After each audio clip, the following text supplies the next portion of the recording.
Bismillahirrahmanirrahim. Assalamualaikum warahmatullahi wabarakatuh. Alhamdulillahi rabbil alamin. Wa bihi nasta'inu ala umuri dunya waddin.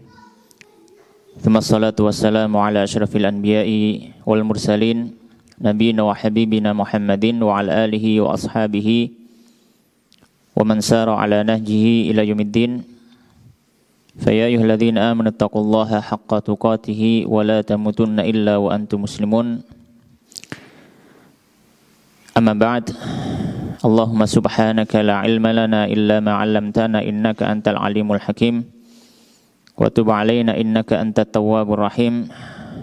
اللهم انصر إخواننا المجاهدين والمستضعفين في فلسطين وسائر بلدان المسلمين.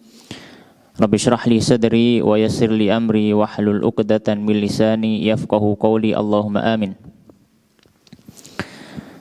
Ma'asyiral muslimin, jamaah rahimani wa rahimakumullah. Alhamdulillah,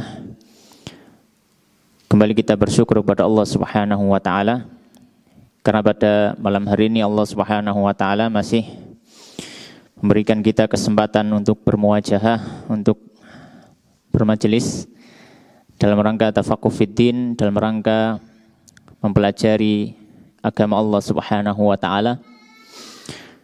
Dan kita masih melanjutkan mempelajari, membaca, mensyarah dari kitab Fathul Qaribil Mujib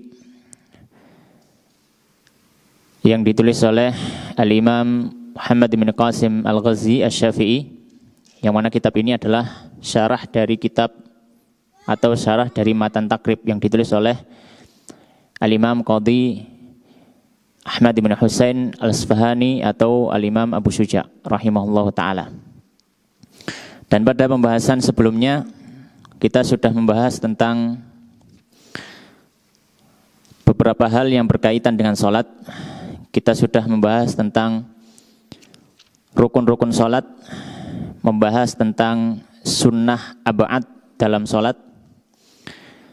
Maka insya Allah pada malam hari ini kita akan membahas sunnah hayat, yang mana pada pertemuan sebelumnya kita sudah sedikit membaca dari sunnah hayat ini. Tidak masalah, kita akan membaca kembali sebagian daripada sunnah hayat tersebut. Dan sebelum kita baca, kita mengingatkan kembali bahwasanya dalam pengistilahan fikih mazhab Syafi'i, sunnah dalam sholat terbagi menjadi dua. Ada yang namanya sunnah ab'ad dan ada yang namanya sunnah hayat. Sunnah ab'ad adalah sunnah yang ketika ditinggalkan maka seseorang melakukan sujud sahwi. Sedangkan kalau sunnah hayat ketika ditinggalkan maka tidak perlu sujud sahwi. Itu titik perbedaan yang membedakan antara sunnah ab'ad dengan sunnah hayat. Baik. Maka di sini kita mulai membaca beberapa sunnah-sunnah hayat di dalam sholat, yang mana sunnah-sunnah ini adalah sebagai penyempurna daripada sholat seseorang, yang hendaknya seorang tidak meninggalkannya. Dan kalaupun seseorang meninggalkan salah satu dari sunnah-sunnah hayat ini, maka tidak perlu sujud sahwi. Tidak perlu sujud sahwi. Maka kita mulai baca. Bismillahirrahmanirrahim. Qala al-musannifu rahimahullahu ta'ala wa nafa'ana bi ilmi fid dunya wal akhirah. Berkata penulis kitab yaitu Al-Imam Ibnu Qasim Al-Ghazi rahimahullahu ta'ala, wa hayatuha ay as-salati. Dan sunnah-sunnah hayat salat, wa arada bihayatiha, dan maksud daripada hayat salat adalah ma laisa ruknan fiha, dia bukan rukun salat, wala ba'dan, tidak juga sunnah ab'ad, yujbaru, yang dituntut bisujudi sahwi, untuk sujud sahwi ketika meninggalkannya. Jadi ini adalah maksud sunnah hayat. Baik. Maka di sini beliau membahas apa itu sunnah hayat tadi. Sunnah hayat dia bukan rukun dan bukan sunnah ab'ad, jadi tidak perlu sujud sahwi. Kemudian beliau menyebutkan satu persatu. Maka sunnah hayat ini khamsa asyrata khoslatan, ada 15 macam. 15 macam sunnah hayat ini sebagaimana disampaikan oleh penulis Imam Ibnu Qasim bukanlah pembatasan, akan tetapi apa yang disebutkan oleh beliau. Kalau kita melihat kepada kitab-kitab yang istilahnya mutawalat, yang lebih panjang, lebih tebal, lebih rinci pembahasannya, maka kita akan dapati lebih daripada 15. Tapi kalau hal kita baca apa yang disampaikan oleh beliau. Maka di sini ada 15. Apa saja? Yang pertama, raf'ul yadaini, mengangkat kedua tangan inda takbiratul ihrami, ketika takbiratul ihram. Ila hadwi mankibaihi, hingga sejajar dengan pundaknya. Hingga sejajar dengan pundaknya. Ya. Dan dimaksud dengan sejajar dengan pundak ini adalah telapak tangan. Adapun ujung jari maka sejajar dengan telinga. Jadi ujung jari sejajar dengan telinga, sedangkan apa? Telapak tangan sejajar dengan pundak. Ya. Ini yang pertama, yaitu mengangkat tangan sejajar dengan pundak untuk telapak tangannya. Adapun ujung jarinya sejajar dengan telinga. Apa dalilnya? Di antara dalilnya adalah hadis sahabat Ibnu Umar radhiyallahu taala anhu, beliau mengatakan raaitu Nabi sallallahu alaihi wasallam iftatahat takbir fi shalah. Beliau membuka salat dengan takbir. Farafa yadayhi hina yukabbir, maka beliau mengangkat kedua tangannya ketika takbir.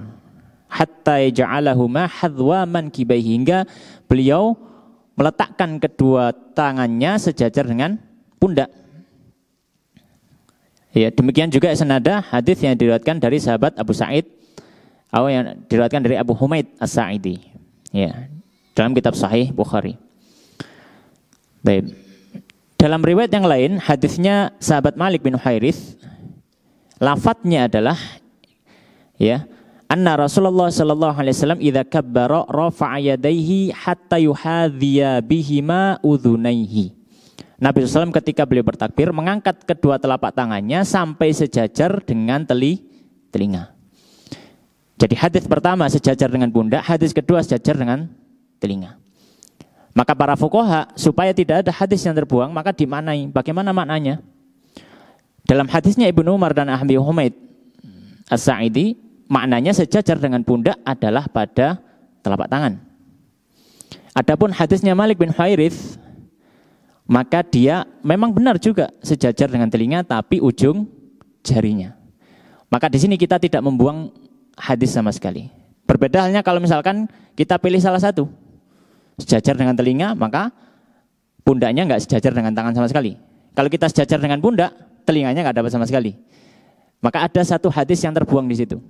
Maka para fuqaha mengatakan mengumpulkan dua hadis itu lebih utama daripada membuang salah satunya. Oleh karenanya Imam Syafi'i mengatakan sejajar maksudnya adalah telapak tangan sejajar dengan pundak, sedangkan jari sejajar dengan telinga. Ya. Baik. Ini sunnah yang pertama, mengangkat tangan ketika apa? Takbiratul ihram. Kemudian yang berikutnya, sunnah yang kedua, waraf'ul yadaini 'inda ruku'i. Dan yang kedua, mengangkat tangan ketika ruku. Sunnah kedua, mengangkat tangan juga sama posisinya. Dan itu dilakukan ketika hendak ruku. Ini yang kedua. Jadi mengangkat tangan itu untuk takbiratul ihram, kemudian untuk ruku. Sunnah yang ketiga, wa indar raf'i, dan ketika bangkit minhu dari ruku. Maka ketika i'tidal, ketika sami Allahu liman hamidah, disunahkan juga untuk mengangkat tangan. Dan posisinya sama seperti yang sudah kita bahas. Ya. Hal ini sebagaimana dalam hadisnya sahabat Malik bin Huwairits secara lengkap, redaksi secara lengkap tadi, Nabi SAW ketika takbir beliau mengangkat tangan sampai sejajar telinga. Kemudian lanjutan hadis, wa idza raka'a rafa'a yadayhi hatta yuhadhiya bihima udhunai. Ketika rukuk juga beliau apa? Mengangkat tangan. Wa idza rafa'a ra'sahu minar ruku' faqala sami Allahu liman hamidah. Dan ketika bangkit dari rukuk juga mengangkat tangan ketika mengucapkan sami Allahu liman hamidah. Baik. Kemudian sunnah yang berikutnya yang keempat, wa wada'ul yamini 'ala shimali, dan meletakkan tangan kanan 'ala shimali di atas tangan kiri. yaitu bersedekap. Wa yakunani, dan keduanya ada tahta sadrihi, di bawah dadanya. Wa fauqa surratihi, dan di atas pusarnya. Ya, dan di atas pusarnya. Baik, maka ini adalah sunnah yang keempat, bersedekap. Sunnah yang keempat apa? Bersedekap. Dan bersedekap ini para fuqaha menyampaikan, bersedekap ini posisinya di mana? Ya, posisinya bersedekap adalah di atas pusar, ya, dan di bawah bagian dada atas.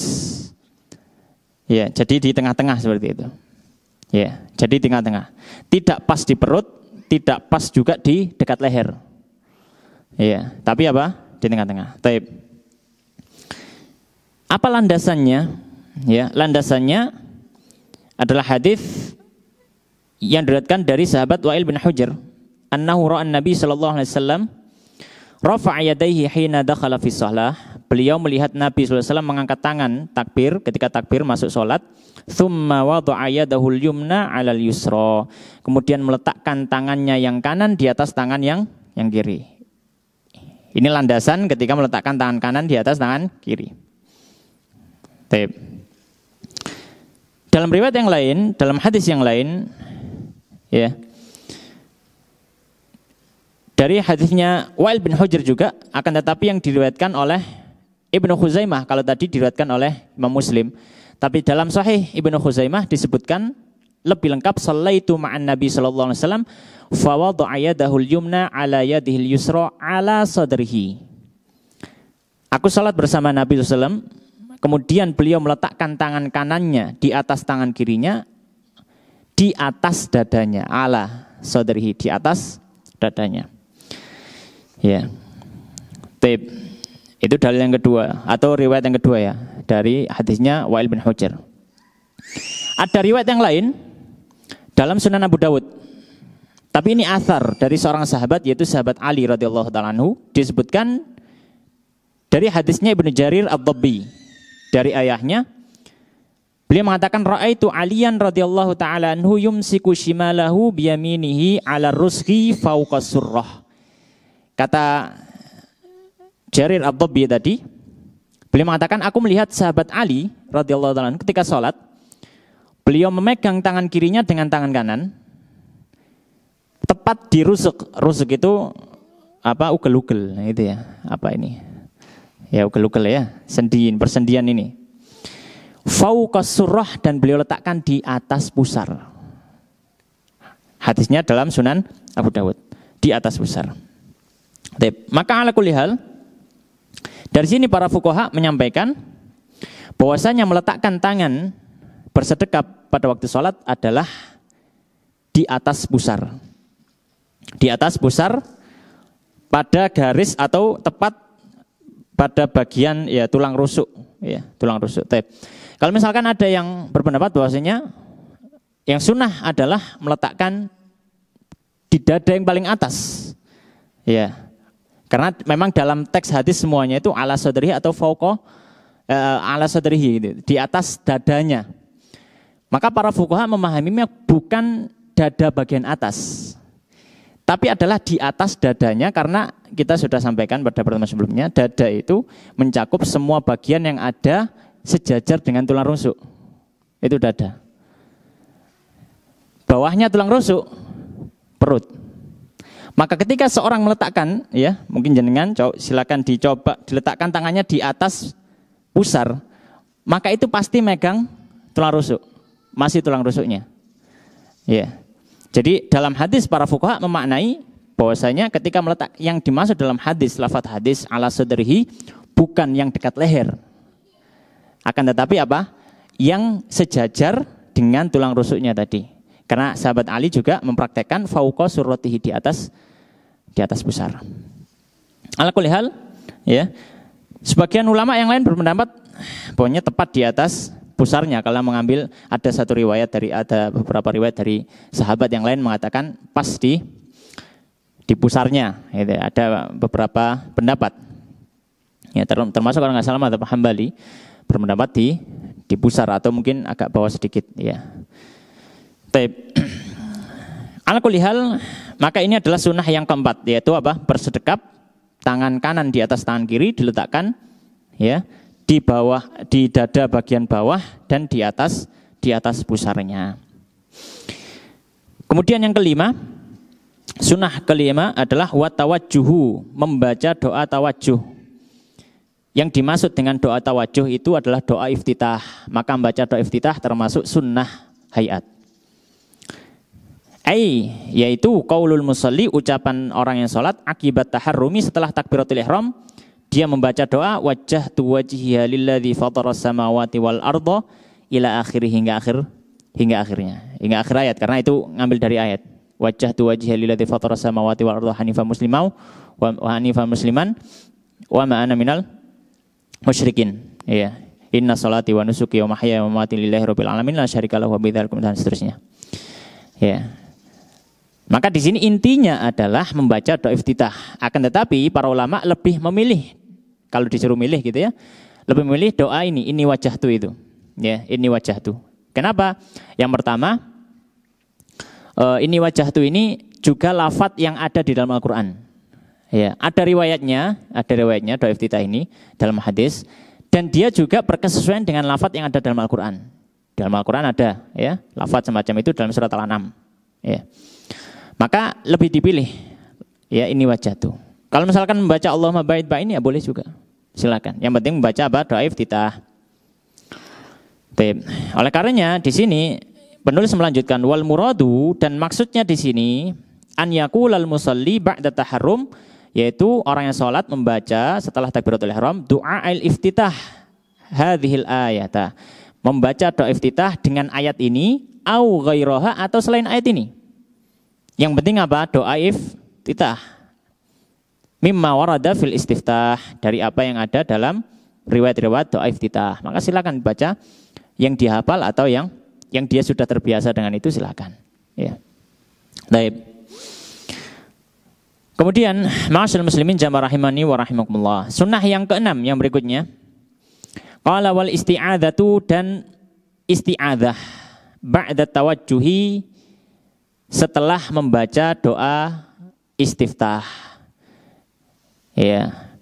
Dan isti'adzah ini ya, beliau mengatakan watahsulu bikulli lafzin, dan bisa dilakukan dengan setiap lafaz yastamilu ala ta'awudzi, yang mengandung unsur atau makna ta'awudz. Yang penting ada lafaz a'udzu, ya, a'udzubillah, ya, ada lafaz itu. Maka itu cukup. Tapi yang afdal, kata beliau, wal afdalu, yang lebih afdal dengan membaca a'udzubillahi minasyaitonir rajim. Yang paling afdal, ya. Jadi setelah istiftah, maka dia apa?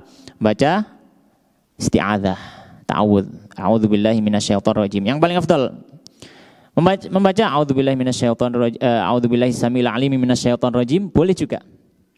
Tapi kata beliau, tapi yang paling afdal adalah dengan membaca a'udzubillahi minasyaitonir rajim. Ya. Kenapa kok memilih lafadz ini a'udzubillahi minasyaitonir rajim, tidak memilih lafadz a'udzubillahi samil alim? Padahal lebih banyak. Karena lafadz ini juga yang ada di dalam Al-Qur'an. Wa idza qara'tal Qur'ana fasta'idz billahi minasyaitonir rajim. Dalam Al-Qur'an fasta'idz billahi minasyaitonir rajim. Cuma menyebutkan syaitonir rajim, gitu aja. Maka lebih dipilih, lebih disukai oleh Imam Syafi'i daripada lafadz yang lain, karena dia juga senada dengan lafadz Al-Qur'an. Tapi kalau misalkan yang lain juga boleh, ya. Baik. Maka ini termasuk sunahan membaca ta'awudz. Baik. Dalilnya apa? Ya. Dalilnya adalah tadi ayat yang kita baca, Allah Subhanahu wa taala firman di dalam surat An-Nahl ayat 97. Allah menyampaikan fa idza qara'tal Qur'ana fasta'idz billahi minasyaitonir rajim. Dan apabila kamu membaca Al-Qur'an, maka mintalah perlindungan kepada Allah dari setan yang terkutuk. Maka kapanpun kita ingin membaca Al-Qur'an, disunnahkan untuk membaca ta'awudz. Apalagi kita dalam sholat. Ini konteksnya kita membaca apa? Al-Fatihah. Ya, setelah istiftah kan Al-Fatihah, tapi kita sunnah untuk membaca apa? Doa membaca ta'awudz. Baik. Sunnah yang berikutnya, sunnah yang ketujuh sekarang. Beliau mengatakan qala wal jahru fi maudhi'ihi, dan mengeraskan bacaan di tempat mengeraskan bacaan. Wahwa, dan tempat mengeraskan bacaan itu adalah as-subuhu, salat subuh, wa aulaya al-maghribi wal isya'i, dan 2 rakaat pertama dari salat maghrib dan salat isya, wal jumu'ati, dan salat Jumat, wal jumu'atu, dan salat Jumat, wal idani, dan 2 salat id. Maka ini adalah tempat-tempat yang disunahkan untuk mengeraskan bacaan. Jadi mengeraskan bacaan waktu sholat, ya, itu hukumnya adalah sunnah hayat. Ya, sunnah hayat. Maka kalau ada orang yang misalkan sholat isya kok tidak dikeraskan bacaannya, atau misalkan dia sholat zuhur kok dikeraskan bacaannya, ini tidak sampai membatalkan sholat. Bahkan juga tidak perlu untuk sujud sahwi. Karena pernah terjadi gitu ya. Kita pernah sholat, waktu sholat zuhur jamaah, ya, jamaah. Kemudian tiba-tiba yang imamnya itu, imam kita sholat zuhur itu membacanya keras, Al-Fatihah dan suratnya. Waktu itu kita masih anak-anak ya, agak bingung gitu, ini gimana sholatnya sah agak gitu ya. Ya gitulah, kalau nggak punya ilmu ya jangan bingung ya. Ya makanya belajar itu adalah suatu yang wajib kata Nabi Shallallahu Alaihi Wasallam, apalagi belajar ilmu agama. Kita akhirnya bingung, waduh gimana ini? Ya, akhirnya ya wis dianggap sah gitu, karena kita ya itu bukan menentu apa, kesimpulan itu diambil bukan dengan ilmu ya, karena dengan malasnya kita aja untuk mengulangi sholat gitu ya, akhirnya dianggap sah itu. Karena memang secara hukum fikih ya sah saja, ya. Tapi aku lihat termasuk kesunahan adalah mengeraskan bacaan di tempat yang keras. Wal israru, dan melirihkan bacaan fi maudhi'ihi, di tempat untuk melirihkan bacaan. Ya, kapan itu? Wa huwa ma'adal ladzi dzukira, dan yang dilirihkan adalah di salat-salat atau di tempat-tempat yang tidak disebutkan. Berarti salat apa? Salat zuhur, salat asar. Maka ini apa? Melirihkan bacaannya, ya. Maka dia melirihkan bacaannya. Dan para ulama memberi suatu kaidah umum secara asal. Kalau sholat itu, ya secara asal, kalau sholat itu dilaksanakan setelah munculnya matahari dan sebelum tenggelamnya matahari, maka dia hukum asalnya sir. Hukum asalnya apa? Sir, yaitu dengan lirih. Tapi kalau sudah tenggelam matahari sampai sebelum terbitnya fajar, sampai sebelum terbitnya matahari, maka dilakukan secara jar, keras.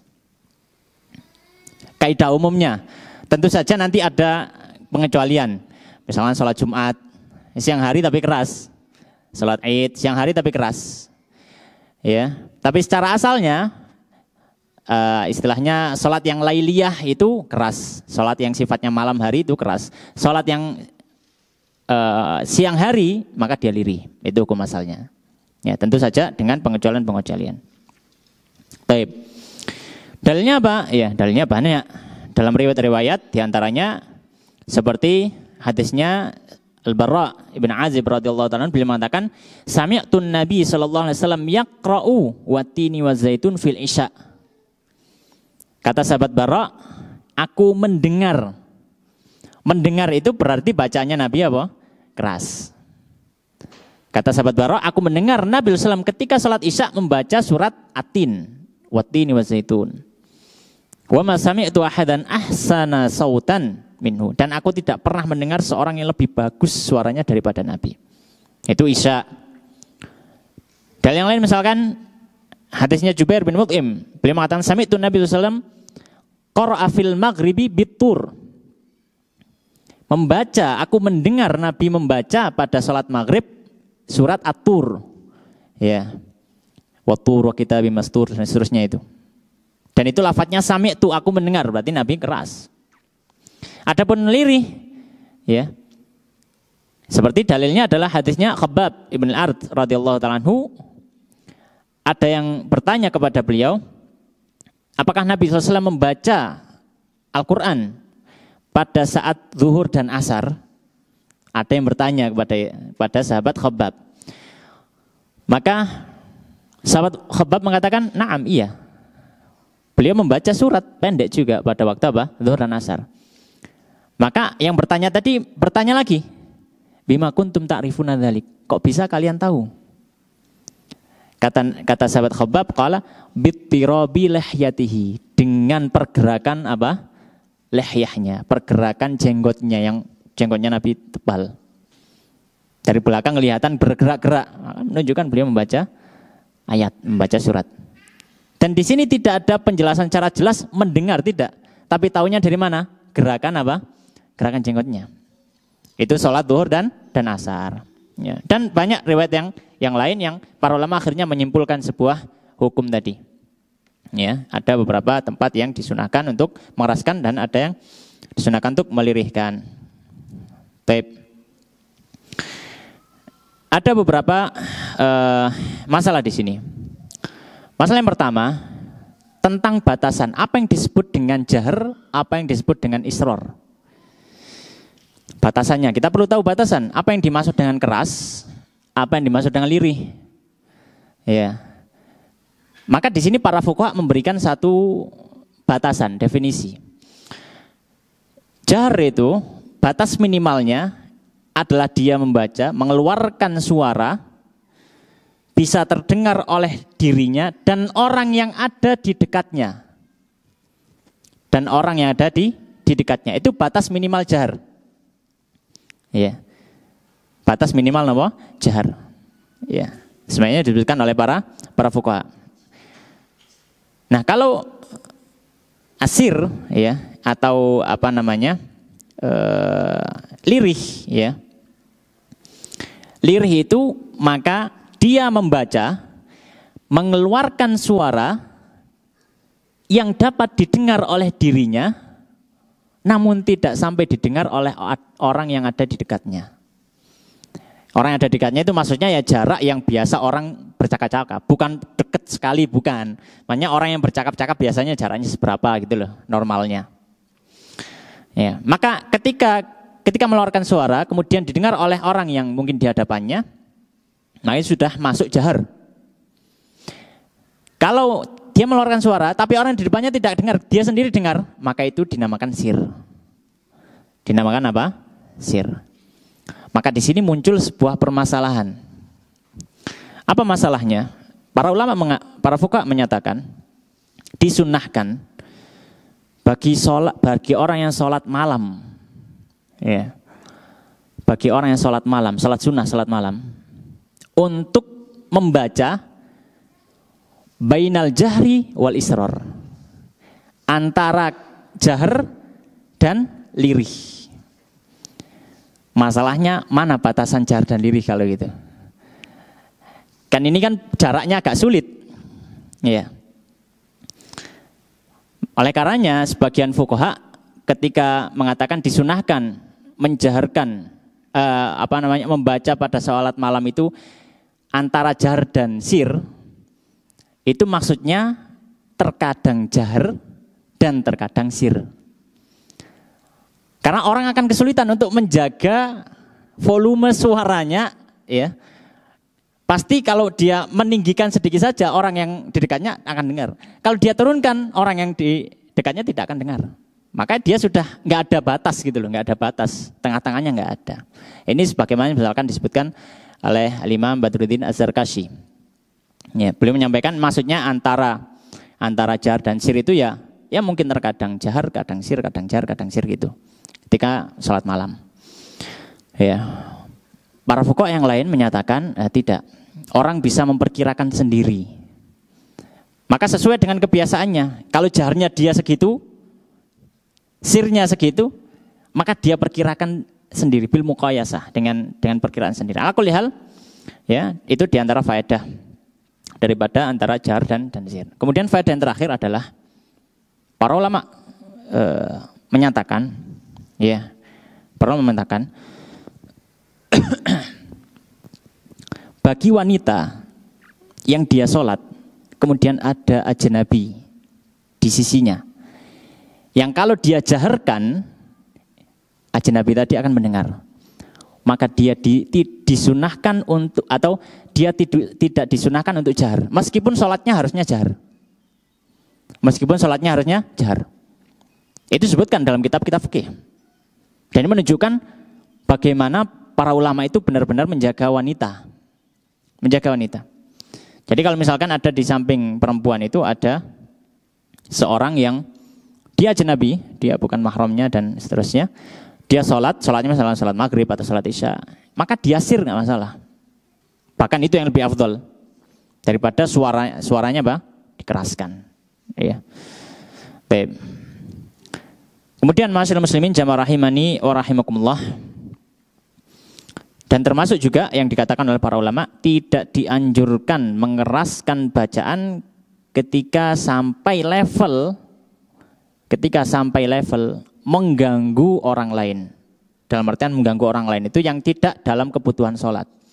Kecuali kalau sholat jamaah ya jelas, jahar nggak ada yang terganggu, memang maunya itu. Tapi kalau misalkan kita sholat, ya tidak di waktu sholat yang semestinya misalkan, ya, sedangkan kita saat itu sedang ada di rumah, kemudian ada pembicaraan yang cukup penting, maka kita tidak disunahkan untuk mengeraskan bacaan yang sampai mengganggu, mengganggu. Maka kita baca ya sesuai dengan dengan kadarnya saja. Baik, kita kembali melanjutkan sunnah-sunnah hayat. Qala al-musannifu rahimallahu taala wat ta'minu. Sunnah hayat yang berikutnya, wat ta'minu, dan membaca amin. Takmin ya, bahasa istilahnya takmin. Takmin itu apa? Ai qaulu amin. Takmin itu adalah ucapan amin. Kapan? Aqibal Fatihati, setelah membaca surat Al-Fatihah. Liqari'iha, bagi orang yang membaca Al-Fatihah fi sholatin, baik dalam sholat wa ghairiha ataupun di luar sholat. Ya, maka di sini sunnah hayat yang ke-8 adalah ucapan amin. Ya, ucapan apa? Amin. Ya. Dalilnya apa? Dalilnya adalah hadis yang cukup masyhur, kita sering dengar. Hadisnya Abu Hurairah. Ya, bahwasanya Nabi mengatakan idza ammanal imam fa aminu. Jika imam mengucapkan amin, maka ucapkan amin. Fa inna man wafaqa ta'minuhu ta'minal malaikati ghufira lahu ma taqaddama min dzanbihi. Sesungguhnya siapa yang aminnya itu berkesesuaian dengan aminnya malaikat, maka diampuni dosa-dosanya. Maka di sini para ulama mengatakan, para fuqaha menyatakan disunahkan membaca amin setelah membaca Al-Fatihah. Ya, setelah membaca Al-Fatihah. Baik. Pertanyaannya, apakah membaca amin setelah Al-Fatihah hanya disunahkan atau hanya dianjurkan di sholat saja? Maka di sini beliau memberikan isyarat, liqari'iha fi sholatin wa ghairiha. Ini disunahkan bagi orang yang sedang sholat ataupun di luar sholat ketika membaca Al-Fatihah. Maka tidak masalah. Sedang taklim, sedang mengajarkan Al-Fatihah, kemudian waladhdallin amin, membaca amin, maka tidak masalah. Akan tetapi beliau mengatakan lakin fi sholati akadu, akan tetapi di dalam sholat lebih ditekankan untuk tidak meninggalkan ucapan amin tadi, ya. Kemudian beliau menjelaskan, qala wa yu'amminul ma'mumu ma'a ta'mini imamihi, dan dianjurkan makmum mengucapkan amin ma'a ta'mini imamihi, bersama dengan ucapan amin imannya. Ya. Maka dalam sunnah takmin ini, ya, diantara catatannya yang pertama, ya, hendaknya dibaca berbarengan dengan aminnya imam. Ya, hendaknya dibaca berbarengan dengan aminnya imam, sebagaimana dalam hadisnya Abu Hurairah tadi. Kemudian yang kedua, wa yajharu bihi, dan menjaharkan dan mengeraskan ucapan amin. Tapi dengan catatan pada sholat-sholat yang sifatnya jahriyah. Kalau sholatnya sirriyah, ya aminnya lirih, ikut sir, ya, aminnya lirih atau ikut sir, ya. Baik. Kemudian ma'asyiral muslimin jamaah rahimani wa rahimakumullah. Dan di sini barangkali mungkin kita ada yang sholatnya mungkin masbuk. Masbuk tetap berusaha membaca Al-Fatihah sedapatnya. Taruhlah dia membaca Al-Fatihah dan dapat sampai selesai. Dan imam sedang baca surat pendek. Taib. Maka ketika kita masbuk, kemudian kita membaca Al-Fatihah, sedangkan imam sudah lewat itu kan, kita juga tetap disunahkan untuk membaca amin. Untuk Al-Fatihah kita sendiri, bukan Al-Fatihahnya imam. Untuk Al-Fatihah kita sendiri, bukan Al-Fatihahnya imam. Ya. Baik.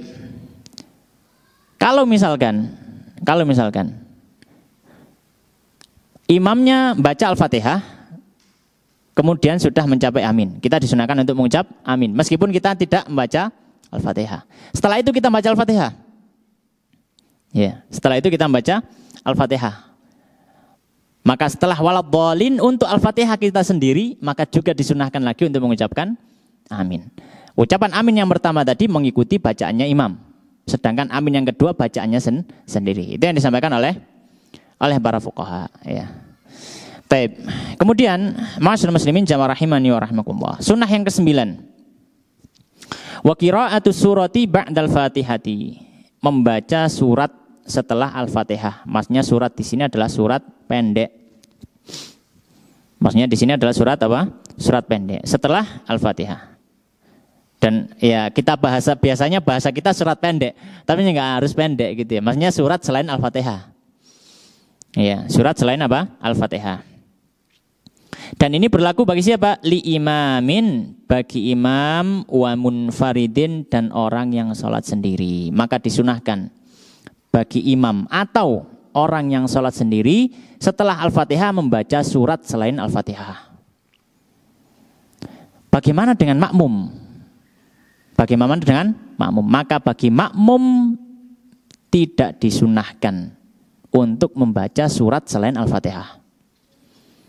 Kenapa? Karena ada dalil yang melarangnya. Apa dalilnya? Ya, dalilnya adalah hadisnya Ubadah bin Samit radhiyallahu ta'ala anhu yang diriwayatkan oleh Imam Abu Dawud dan Tirmidzi. Ya, beliau mengatakan, kami dulu di belakang Nabi sallallahu alaihi wasallam, kunna khalfa Rasulillah sallallahu alaihi wasallam fi salatil fajr, pada waktu salat subuh.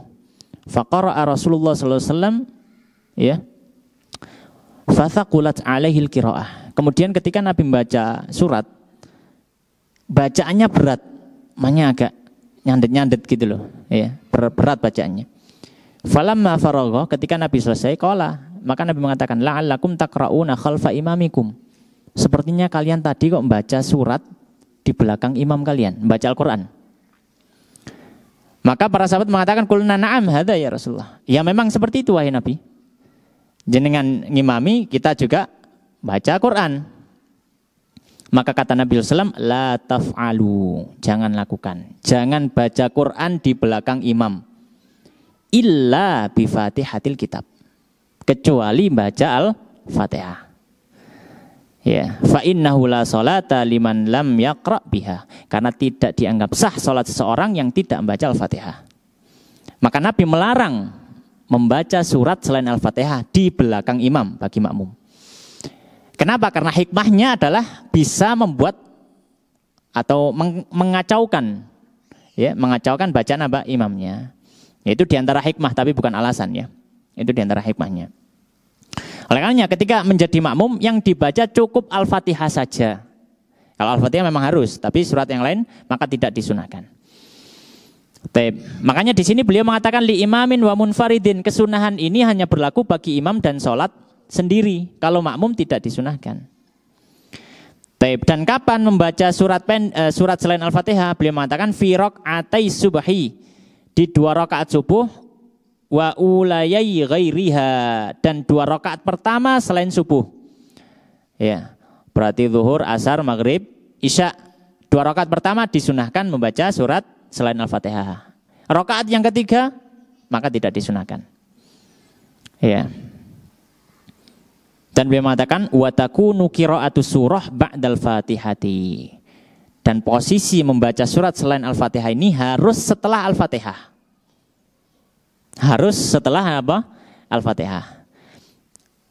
Pertanyaan, Ustaz, ya nopo kalau misalkan disungsang, habis membaca doa iftitah dia baca Al-Ikhlas. A'udzubillahi minasyaitonirrajim. Bismillahirrahmanirrahim.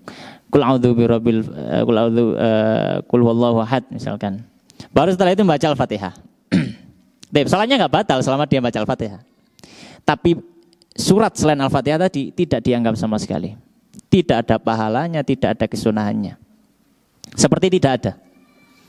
Seperti tidak. Oleh karenanya beliau mengatakan, "Falau qaddama surata 'alaiha", seandainya dia membaca surat selain Al-Fatihah sebelum Al-Fatihah, lam tuhsab, maka tidak dianggap suratnya tadi. Tidak dapat pahala, mungkin malah dapat celaan, dimakruhkan karena itu menyelisih sunnah Nabi sallallahu alaihi wasallam. Tapi tidak sampai membatalkan apa? Membatalkan salat. Ya.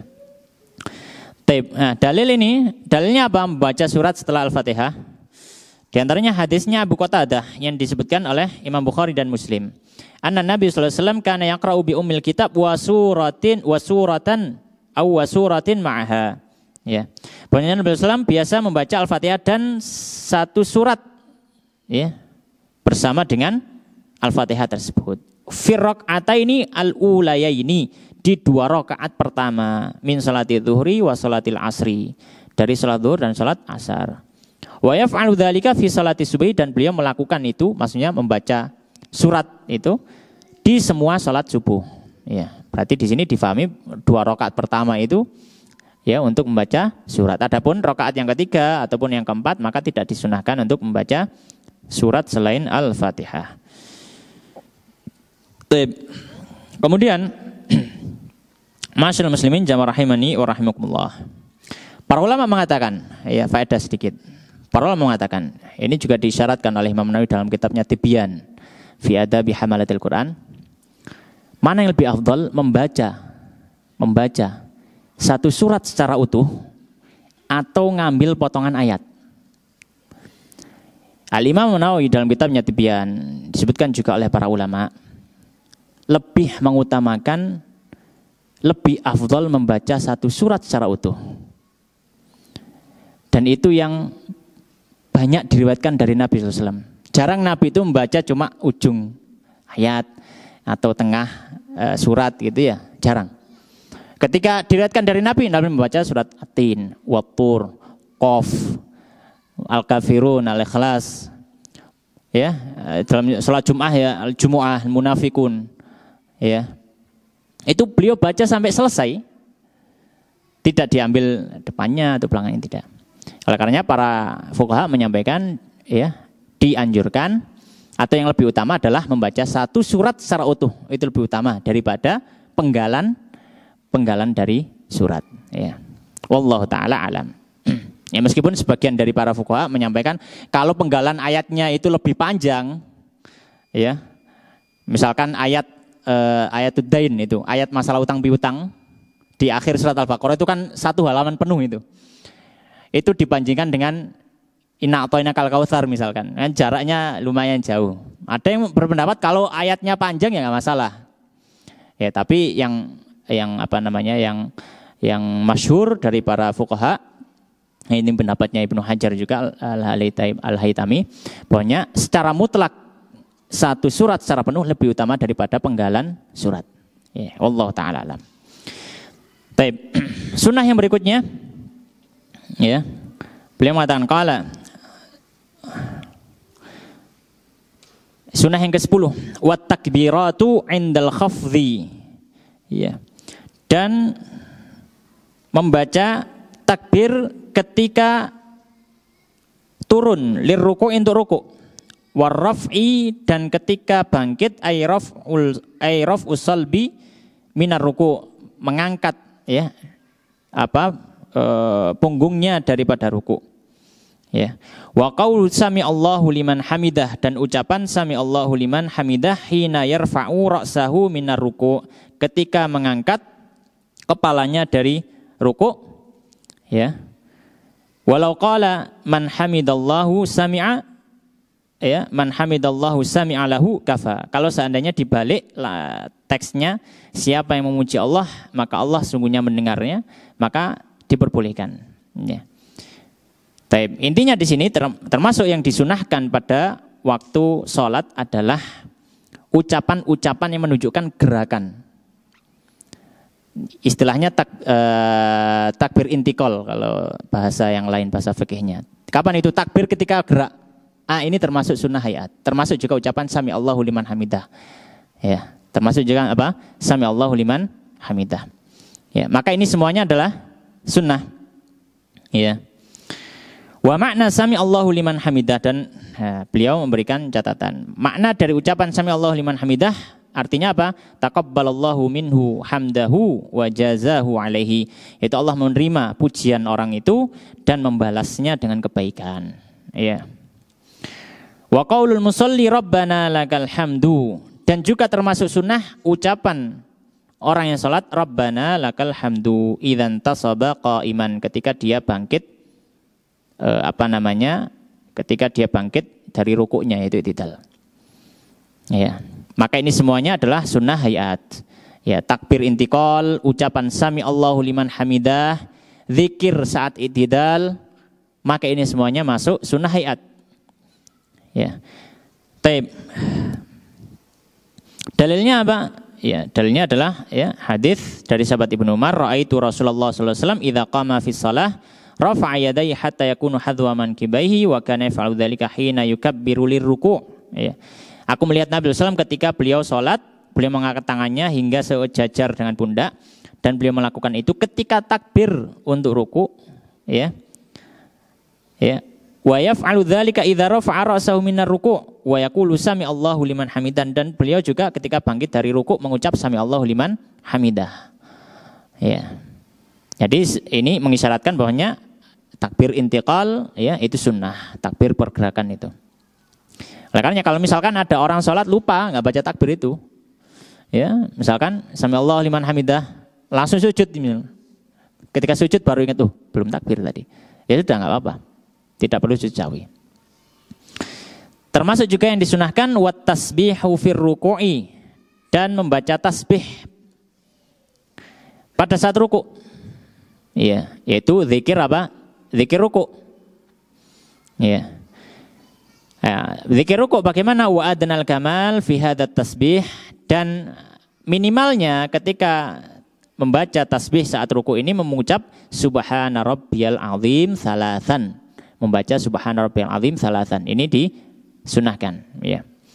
Wa tasbihu fi sujudi, termasuk juga zikir sujud. Ini juga sunnah. Ya. Wa adnal kamali fihi, dan batas sempurnanya zikir sujud mengucap subhana rabbiyal a'la salasan 3 kali. Ya. Wal akmalu fi tasbihir ruku'i was sujudi masyhur, dan kalau bacaan yang sempurna ya maka dalam ruku dan sujud sudah masyhur. Ya, bisa membaca subhana rabbil a'la atau subhana rabbil azim 3 kali, atau bisa juga subhana rabbil a'la wa bihamdihi ditambahi wa bihamdihi karena ada riwayat dari Abu Dawud. Ya. Subhana rabbil azimi wa bihamdi juga diperbolehkan. Ya. Bisa juga membaca subhanakallahumma wa bihamdika astaghfiruka wa atubu ilaik gitu ya. Itu juga bisa membaca doa itu, dan doa-doa yang ada dalam zikir ruku' ataupun sujud, ya. Sebagaimana hadisnya diriwayatkan ya di dalam Sunan Abu Dawud dan juga selainnya. Ya. Kalau yang tambahan wa bihamdihi ya maka diriwayatkan oleh Abu Dawud ya, dan itu nomor 870. Baik. Ya, kita ulangi. Jadi sunnah yang 10 adalah takbir intikal dan juga zikir-zikir ketika bergerak ya. Kemudian sunnah yang 11 adalah zikir-zikir dalam setiap ruku' dan juga sujud. Kemudian yang ke-12, sunnah yang ke-12 adalah meletakkan tangan di atas paha pada saat duduk tasyahud awal ataupun akhir. Ya. Intinya pada saat duduk ya. Pada saat duduk disunahkan kedua tangan diletakkan di atas apa? Di atas paha. Ya. Dan meletakkan tangan di atas paha pada saat duduk tasyahud ini nanti ada beberapa masalah-masalah. Kita baca dulu. Maka 13 qala wa wada'ul yadaini, dan meletakkan kedua tangan alal fakhidaini, di atas dua paha, fil julusi, pada waktu duduk. Litasyahudil awwali, untuk tasyahud awal, wal akhiri, dan tasyahud akhir. Ya basutul yadal yusra, dia rentangkan, dia buka ya tangannya yang kiri, bihaitsu tasamat ru'usu asabi'iha ar-rukbata, di mana sejajar ujung jari jemari tangan kiri dengan lutut. Wa yaqbidul yadal yumna, dan menggenggam tangan kanan, ai asabi'aha, yaitu jari jemarinya, illal musabbihah, kecuali jari telunjuk, minal yumnya, dari tangan kanan. Fala yaqbiduha, maka tidak digenggam jari telunjuk itu. Fa innahu yushiru biha, dia gunakan untuk isyarat. Rafi'an, dengan mengangkatnya, laha, terhadap jari telunjuk tadi, hala kaunihi mutasyahidan, ketika dia bertasyahud. Maksudnya tasyahud itu apa? Wa dzalika 'inda qaulihi, ketika mengucapkan illallah, kalimat tauhid. Ya. Baik, maka di sini kita sampaikan, para fuqaha memandang, atau menurut para fuqaha, ketika seorang duduk tasyahud awal ataupun tasyahud akhir, posisi yang pertama, ketika baru duduk, tangan terbuka semua, dan jari ini sejajar dengan lutut. Kalau misalkan ini lutut, maka jarinya sejajar dengan lutut. Tidak terlalu ditarik ya ke belakang, ke paha, tengah-tengah paha, tidak juga memeluk lututnya. Tapi dia sejajar dengan apa? Lutut. Ya, maka pertama kali duduk ditaruh, dua-duanya terbuka, kemudian setelah itu baru tangan kanannya menggenggam. Semua jari tangan kanan digenggam kecuali telunjuk. Di sini tambahan faedah, tidak disebutkan di sini. Dalam menggenggam ini ada berbagai macam cara, versi. Ada yang menggenggam seperti ini, tahlik namanya. Ada yang menggenggam biasa gini. Dan yang paling masyhur, dan ini yang dipilih oleh banyak dari para fuqaha, adalah menggenggam dengan mengisyaratkan angka 53. Dari mana angka 53? Apakah ini buat-buatan saja? Tidak. Ada hadisnya dalam Sahih Muslim. Ya, dalam hadis yang diriwayatkan oleh Ibnu Umar dalam Sahih Muslim, anna Rasulullah sallallahu alaihi wasallam kana idza qa'ada fi tasyahud, Nabi sallallahu ketika duduk tasyahud, wada'a yadahul yusra, beliau letakkan tangan kirinya ala rukbatihil yusra, di atas lutut kiri. Wa wada'a yadahul yumna, dan meletakkan tangan kanan ala rukbatihil yumna, di atas lutut kanan. Wa aqada, dan beliau membuat angka salasatan wa khamsin, 53. Beliau membuat angka berapa? 53. Wa asyara bisababah, dan beliau berisyarat dengan telunjuknya.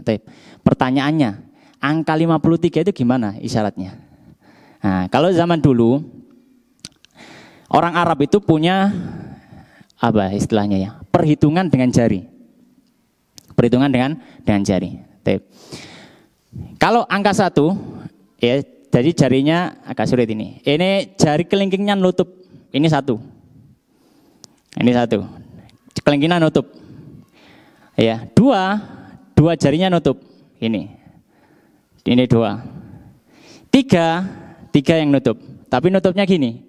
Nutupnya itu ujung jarinya ditekankan di 8. Ini 3. 4. Kelingkingnya dilepas. Ini 4. Ya. 5. Jari manisnya dilepas. Ya. 5 jari manisnya jadi dilepas. Ya. 6. Ya. Jari tengahnya dilepas, tapi jari manisnya ditutup lagi. 6. Saya pegangi soalnya agak sulit ini. Apa namanya, ngelengkuk. Ini harus ngelengkuk gini ya. Ini 6 ini. Tip 7.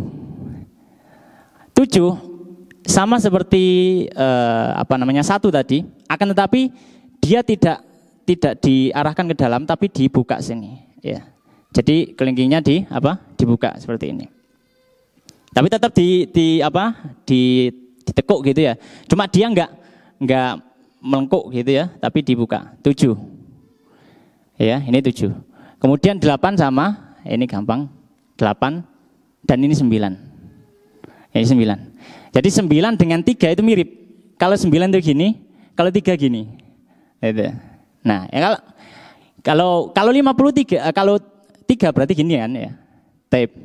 Nah, 10 bagaimana? Ya, 10 itu ini. Jadi membuat lingkaran akan tetapi di tengah ibu jari. Ini 10. 20 gini. Ya, 20 itu ibu jari didekatkan diluruskan dengan ini. Bagian telunjuk yang bagian bawah. 20. 30 gini, lingkaran. Tapi ini dapatnya ibu jari ketemu ujung ibu jari ketemu apa? Ujung telunjuk. 30. Ya, ini 30. 40 jempol ditaruh samping telunjuk. 50 jempolnya ditaruh di ujung pangkal daripada telunjuknya.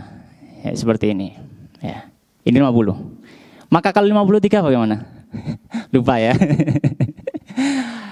Kalau tadi 3 tadi gimana? Gitu ya. 50 gini. Ya, 50 gini. Ya, jadi jempolnya berada di bawah. Ya. Jadi ini angka 53. Kok bisa orang Arab itu apa-apal gitu ya, hafal. Cuma ya kita nggak tahu itu adat mereka, tradisi mereka. Mereka punya cara-cara seperti itu. Nah, istilahnya jaritmatika gitu ya. Sebagian membahasakan dengan jaritmatika. Hitungan jari itu disebutkan oleh para fuqaha di kitab-kitab syarah hadis. Bisa dilihat di syarah Sahih Muslim, bisa dilihat di Subul Salam, Syarah Bulughul Maram. Itu caranya seperti itu. Ini 53. Ya. Adapun kalau misalkan yang melingkarkan seperti ini juga ada riwayat seperti itu. Akan tetapi yang paling masyhur adalah tadi 53 itu. Dan dalam menafsirkan 53 pun ada beberapa versi, ada yang seperti tadi, ada versi yang lain. Cuma yang masyhur dari para pensyarah hadis 53 itu tadi. Ya. Jadi jempolnya berada sejajar dengan bawah, ya di bawahnya inilah. Di bawahnya jari telunjuk yang paling bawah, kemudian jari yang lain itu menutup, ya. Baik. Ya, kalau misalkan kesulitan ya sudah, para ulama pun menyampaikan kalau misalkan pokoknya dia gegem kecuali telunjuk wis cukup gitu. Kesulitan kan ada gitu ya, nata-natanya. Tadi nata tangannya kan sulit. Baik. Nah, itu adalah cara untuk menggenggamnya. Dan tidak digenggam kecuali semuanya digenggam kecuali telunjuknya. Maka telunjuk dibiarkan tadi. Karena mengisyaratkan 53. Baik. Nah, telunjuk ini kalau dalam mazhab Syafi'i yang mu'tamad dia diangkat sekali ketika mengucapkan tasyahud. Maksudnya tasyahud itu mengucapkan kalimat tauhid, asyhadu alla ilaha illallah. Dan tepat pada illallah, karena itu isyarat tauhid.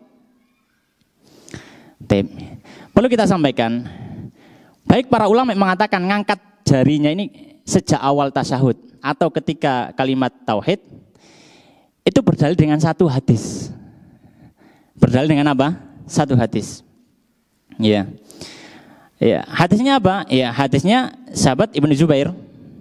Bahwasanya kana Rasulullah SAW idza qa'ada yad'u wa da'a yadahu al-yumna 'ala fakhidil yumna wa yadahu al-yusra 'ala fakhidil yusra wa asyara bi isbi'il sababah. Nabi SAW ketika duduk tasyahud, beliau letakkan tangan kanan di atas paha kanan, tangan kiri di atas paha kiri, dan beliau berisyarat dengan telunjuk. Lafadz hadis hanya berisyarat dengan telunjuk. Maka di sini para fuqaha khilaf pendapat. Kapan isyaratnya? Sebagian berpendapat ngangkatnya sejak awal. Ngangkatnya apa sejak awal. sebagian ulama yang lain, para fuqaha, dan ini pendapat mutamad dalam madzhab Syafi'i, ketika lafadz tauhid saja, yaitu ketika tasyahud, asyhadu alla ilaha illallah. Kenapa kok ketika lafadz tauhid saja? Karena dalam urf, ya khitab Arabi, dalam urf pembicaraan Arab, gitu ya. Ketika orang itu berisyarat ya kepada Allah Subhanahu wa taala, dia akan berisyarat ketika mentauhidkan Allah Subhanahu wa taala. Ya, wa asyhadu alla ilaha illallah, kan gitu. Jadi ketika jari telunjuk itu diangkat, itu biasanya ketika mengisyaratkan apa? Tauhid. Ya. Mengisyaratkan apa? Tauhid. Ya, bapak-bapak yang sudah ngaji kan gini, kalau foto ya. Isyarat apa ini? Istrinya satu. Isyarat tauhid kan itu ya. Isyarat tauhid ini, isyarat tauhid. Maka ketika ngangkat pada waktu apa? Illallah. Karena di situ lafaz tauhid di situ. Di lafaz tasyahud itu tahiyatul mubarakatuh shalawatun, enggak ada lafaz tauhid kecuali illallah. Asyhadu alla ilaha illallah. Karena di situ letak tauhid. Ala kulli hal ini adalah khilaf ya dari para ulama, dan beliau menambahkan wala yuharrikuha, masalah yang lain tentang masalah menggerakkan jari. Menggerakkan apa? Jari. Beliau mengatakan dan tidak digerakkan fa in harrakaha kuriha. Jika digerak-gerakkan makruh hukumnya. Mungkin kita baru dengar ya. Iya. Selama ini kita tahu kan, malah yang sunnah apa? Menggerak-gerakkan. Fa innahu asyaddu 'ala syaitan. Ya gitu kan. Lebih keras daripada setan. Tapi ada pendapat ulama yang mengatakan bahkan makruh kalau digerak-gerakkan. Wala tabtulu salatu fil asah, tapi tidak sampai membatalkan salat karena itu gerakan kecil. Taib, ala kulli hal. Apa dalil yang mengatakan bahwasanya dimakruhkan untuk menggerak-gerakkan? Dalilnya adalah hadis dari sahabat Ibnu Zubair. Riwayat yang lain dalam Abu Dawud. Dalam hadis disebutkan annahu dzakara au annahu dzukira anna Nabi sallallahu alaihi wasallam kana yushiru bi usbu'ihi idza da'a. Nabi sallallahu berisyarat dengan jarinya ketika berdoa, wala yuharrikuha, dan Nabi tidak menggerak-gerakkannya. Dan Nabi tidak menggerak-gerakkannya. Hadisnya disebutkan oleh Imam Abu Dawud. Al-Imam Nawawi dalam Al-Majmu' dan juga ulama yang lain, fuqaha yang lain berpendapat oleh karenanya tidak disunahkan untuk menggerak-gerakkan. Meskipun ada hadis yang lain yang mengatakan digerak-gerakkan. Ya. Akan tapi hadis yang lain tadi dibawa kemungkinan yang dimaksud dengan menggerakkan di situ adalah sekali gerak ketika mengangkat jarinya tadi. Ya. Tapi ala kulli hal ya, itu adalah pendapat yang mutamad dalam madzhab Syafi'i. Ya. Memang ada sebagian ulama lain yang mensunahkan untuk apa? Menggerak-gerakkannya. Maka ini adalah ikhtiari, pilihan dari kita masing-masing. Baik. Kemudian sunnah yang berikutnya, ya tinggal 3 sunnah lagi. Sunnah yang ke-13 wal iftirashu fi jamil jalsatil waqi'ati fi shalah. Dan duduk iftirash di seluruh duduk yang ada dalam sholat. Duduk iftirash itu adalah duduk di atas kakinya. Itu iftirash. Kajulusil istirahati, seperti duduk istirahat, wal julusi baina sajdataini, atau duduk di antara 2 sujud, wal julusi tasyahud, wa julusi tasyahudil awal, atau duduk tasyahud awal. Maka disunahkan dalam sholat ya untuk duduk iftirash, duduk di atas kakinya. Dan kaidahnya gini. Kaidah yang mudah adalah semua duduk yang setelahnya bukan salam caranya dengan iftirash. Semua duduk yang setelahnya bukan salam, caranya iftirash. Sebaliknya, semua duduk yang setelah itu dia salam, duduknya tawarruk. Dalilnya apa? Dalilnya adalah hadis Rifa'ah bin Rafi' radhiyallahu ta'ala anhu, bahwa Nabi sallallahu beliau mengatakan fa idza jalasta fi wasatis shalah, jika engkau duduk di tengah salat, fatma'inna, maka tenanglah, waftarish fakhidakal yusra, dan hamparkan kakimu yang kiri, tsumma tasyahhad, kemudian tasyahudlah. Maksudnya hamparkan kakimu yang kiri, duduklah di atasnya. Ya. Tsumma idza qumta famithlu dzalika. Ya. Kemudian jika berdiri maka ya seperti itu. Ya. Dan juga riwayat yang lain yang intinya bahwasanya ketika duduk selain yang setelahnya adalah salam maka iftirash. Kemudian beliau mengatakan wal iftirasyu, maksudnya iftiras beliau mensyarah. An yajlisa syakhsu ala ka'bil yusra. Seseorang duduk di atas mata kakinya yang kiri, ja'ilan dhahrahu lil ardi, ya. Dan dia tampakkan punggung telapak kakinya ke tanah, yaitu punggung telapak kakinya ke tanah. Wa yansibu qadamahul yumna, dan kaki kanan maka diangkat, ya, mungkin sudah kita ketahui bersama. Wa yadau bil ardi atrafa asabi'ha, dan jari jemari kanan maka diletakkan di tanah. Li jihatil kiblah, mengarah ke arah kiblat. Ya, jadi mengarah ke arah kiblat. Sunnah yang ke-12 wat tawarruku fil jalsatil akhirati, dan duduk tawarruk di duduk terakhir. Min jalasatis shalah, dari semua duduk salat.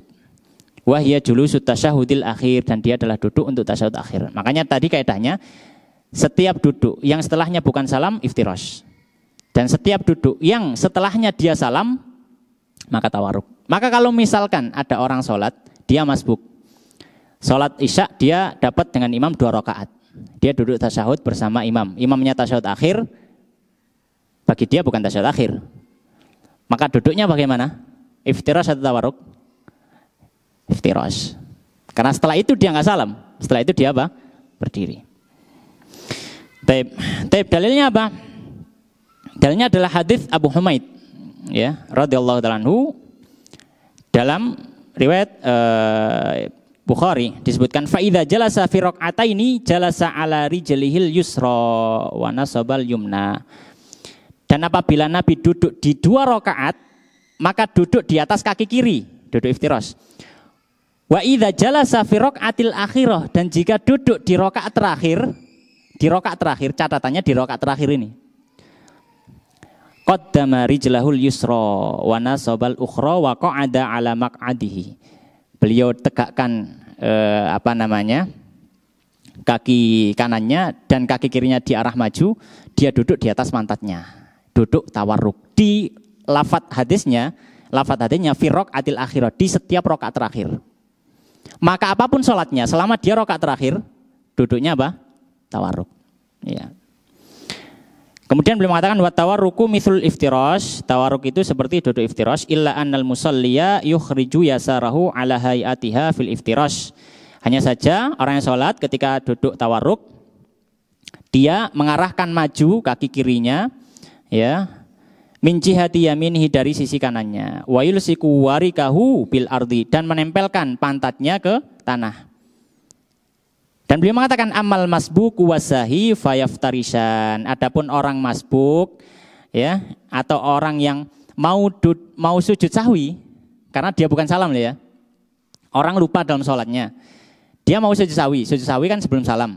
Dia tasyahud akhir, tapi posisi ketika tasyahud akhir dia duduknya iftirash. Karena setelah tasyahud akhir dia bukan salam, dia mau sujud lagi untuk sahwi. Maka di sini apa? Iftirash. Baru setelah sahwi yang kedua, sujud sahwi yang kedua, dia duduk, baru di situ dia tawarruk.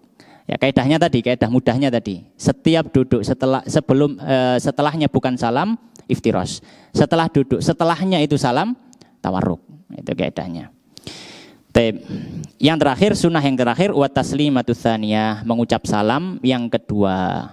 Ya, salam yang kedua pada waktu sholat. Assalamualaikum warahmatullahi wabarakatuh. Amal ula, adapun salam pertama, fasabaqa anha min arkanis shalah, maka dia termasuk rukun salat, ya.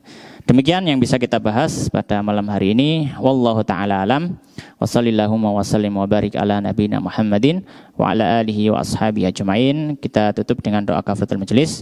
Subhanakallahumma wa bihamdika asyhadu an la ilaha illa anta astaghfiruka wa atubu ilaik wa akhiru da'wana alhamdulillahirabbil alamin. Assalamualaikum warahmatullahi wabarakatuh.